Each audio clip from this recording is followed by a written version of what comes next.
ನಮಸ್ತೆ. ದಕ್ಷಿಣ ಕಾಶಿ ಕ್ಷೇತ್ರ ಅಂತ ಅಂತರಗಂಗೆಯಲ್ಲಿ ಪ್ರಸಿದ್ಧವಾದಂಥ ಪುಣ್ಯಕ್ಷೇತ್ರ ಇದು. ನಮ್ಮ ಕೋಲಾರ ಜಿಲ್ಲೆಯಲ್ಲಿ ಅತಿ ಸುಂದರವಾದಂಥ ಪ್ರವಾಸಿ ತಾಣ ಅಂದರೆ ದಕ್ಷಿಣ ಕಾಶಿ ಕ್ಷೇತ್ರ. ಇಲ್ಲಿ ಗ್ರೀನರಿ ತುಂಬ ಚೆನ್ನಾಗಿರುತ್ತೆ ಮತ್ತು ತುಂಬ ಜನ ಬರ್ತಾರೆ ಪ್ರವಾಸಿಗರು ಇಲ್ಲಿ. ಇಲ್ಲಿ ಧಾರ್ಮಿಕ ಕ್ಷೇತ್ರ ಆಗಿರುತ್ತದೆ ಮತ್ತು ಇಲ್ಲಿ ಅಂತರಗಂಗೆ ಕಾಶಿಯಿಂದ ನೀರು ಬರುತ್ತೆ. ಮೈನ್ ನೀರನ್ನೇ ಮೂಲ ವಿಶೇಷ ಇಲ್ಲಿ. ಇದುವರೆಗೂ ನಿಂತು ನಾನ್ ಸ್ಟಾಪ್ 3 ದಿವಸ ಬರ್ತಾನೆ ಇರುತ್ತೆ. ಇಲ್ಲಿ ಯಥೇಚ್ಛವಾಗಿ ಜನ ಜಾಸ್ತಿ ಬರ್ತಾರೆ. ಆ ಬರ್ತಾ ಇರ್ತಕ್ಕಂಥ ಸಂಬಂಧದಲ್ಲಿ ಇಲ್ಲಿ ಸುಮಾರು ಕೋತಿಗಳಿದ್ದಾವೆ. ಈ ಕೋತಿಗಳು ಏನು ಮಾಡುತ್ತೆ ಅಂದರೆ, ಈಗ ಬಂದು ಪ್ರವಾಸಿಗರು ಸೆಂಟ್ರಲ್ಲೇ ಬ್ಯಾಗ್ ಕಿತ್ಕೊಳ್ಳೋದು, ಬ್ಯಾಗಲ್ಲಿ ಚಿಪ್ಸ್ ಇರುತ್ತೆ, ಮತ್ತೊಂದು ಇರುತ್ತೆ, ಅವೆಲ್ಲ ಕಿತ್ಕೊಂಡು ರೂಢಿ ಮಾಡ್ಕೊಂಡ್ಬಿಟ್ಟಿದ್ದಾವೆ.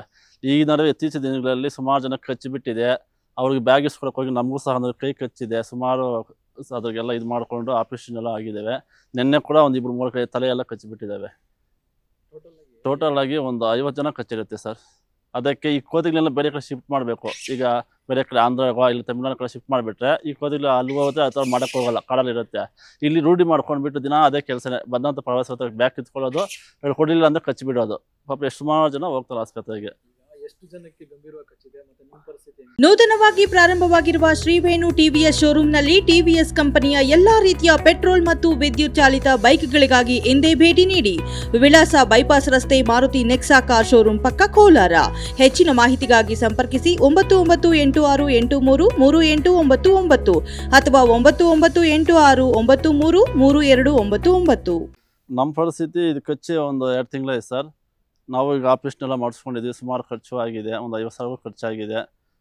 ಮತ್ತು ನೋಡಿ ಇದೆಲ್ಲ ಕಟ್ಟಾಗಿದೆ. ನರಗಳು ಇದು ಮುಚ್ಚಕ್ಕೆ ಕೂಡ ಆಗಲ್ಲ, ಇಲ್ಲಿಗೆ ಲಾಸ್ಟು. ನರಗಳು ಕೂಡ ಕಟ್ಟಾಗಿಬಿಟ್ಟಿದ್ದೇವೆ. ಈಗ ಮುಚ್ಚಕ್ಕೆ ಆಗದಿಲ್ಲ ಆಗಿಬಿಟ್ಟಿದೆ ನಮ್ಮ ಕೈಯೇ.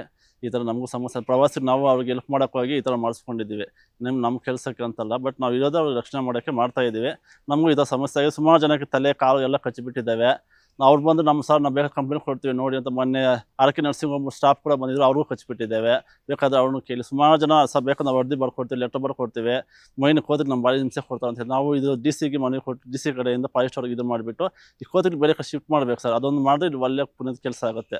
ನಾವು ಹೇಳಿ ನಮ್ಮ ಇವರಿಗೆಲ್ಲ ಹೇಳ್ತಾ ಇದ್ದೀವಿ, ಆಯ್ತಪ್ಪ ಲೆಟರ್ ಕೊಡಿಸಿ ಅಂತ ಇದ್ದಾರೆ, ಬಟ್ ಇಲ್ಲೇನು ಮಾಡ್ತಾ ಇಲ್ಲ. ಸುಮಾರು ಈ ಕೋತಿಗಳಿದಾವಲ್ಲ, 10 ಕೋತಿಗಳು ಇವು ಮೈನ್ ಮಾಡೋ ಟಾರ್ಗೆಟು. ಚಿಕ್ಕ ಏನು ಮಾಡಲ್ಲ, ದೊಡ್ಡ ಕೋತಿಗಳು ಅದರ ಮಾಡೋದು. ಮೈನ್ ಇವೆಲ್ಲ ಇಟ್ಕೊಂಡು ಬಿಟ್ಟು ಬೇರೆ ಕಡೆ ಬಿಟ್ಬಿಟ್ಟು ಅವು ಗೊತ್ತಿರಲ್ಲ. ಮೈನ್ ಅದೊಂದು ಕೆಲಸ ಮಾಡ್ಬೇಕು ಸರ್ ಇಲ್ಲಿ. ಆಗ ಪ್ರವಾಸಿಗರು ಯಥೇಚ್ಛವಾಗಿ ಬರ್ತಾರೆ, ಅವ್ರಿಗೂ ಖುಷಿ ಆಗುತ್ತೆ.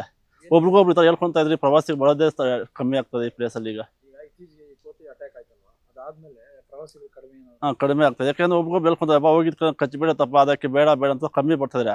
ಇದೊಂದು ಬೇರೆ ಕಡೆ ಬಿಟ್ಟು ಸುಮಾರು ಜನ ಬರ್ತಾರೆ. ನೆಕ್ಸ್ಟ್ ಮಳೆ ಜಾಸ್ತಿ ಬಂದರೆ ಫಾಲ್ಸ್ ನೋಡೋಕೆ ಬರ್ತಾರೆ. ಅವಾಗ ಅದು ಕಚ್ತಾ ಇದೆ ಅಂತ ಯಾರು ಬರೋಕ್ಕೆ ಹೋಗಲ್ಲ. ಮೈನ್ ಕೋತಿಗೆ ಸಮಸ್ಯೆ ಆಗ್ತಾ ಇದೆ. ಇದು ಕೋತಿಲ್ಲ ಅಂದರೆ ಬ್ಯಾಗಲ್ಲಿ ಚಿಪ್ಸ್ ಇರುತ್ತೆ, ರೂಢಿ ಮಾಡ್ಕೊಳ್ಳೋದು ಕಷ್ಟ. ಮಿಕ್ಕ ಹೇಗೆ ಕಚ್ಚಬೇಕಂತ ಬರಲ್ಲ, ಅದು ಕೊಡಲಿಲ್ಲ ಅಂದರೆ ಕಚ್ಚಿಬಿಡುತ್ತೆ. ಮೈನ್ ಅದು ರೂಢಿ ಆಗಿಬಿಟ್ಟಿದೆ. ಅದರಿಂದ ಅವ್ನು ಬೇರೆ ಕಡೆ ಶಿಫ್ಟ್ ಮಾಡಬೇಕು ಇಲ್ಲಿರೋ ಕೋತಿಗಳನ್ನೆಲ್ಲ ಇಟ್ಕೊಂಡು.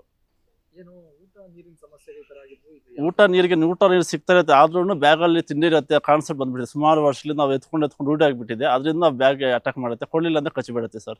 ಸುಮಾರು ಮೊಬೈಲ್ಗಳೆಲ್ಲ ಹೊಡೆದೋಗಿದ್ದಾವೆ. ನಾವು ಅಯ್ಯೋ ಅನ್ಸುತ್ತೆ ಪಾಪ. ಅದಕ್ಕೆ ನಾವು ಹೆಲ್ಪ್ ಮಾಡೋಕ್ಕೋಗಿ ನಮಗೂ ತೊಂದರೆ ಆಗಿದೆ.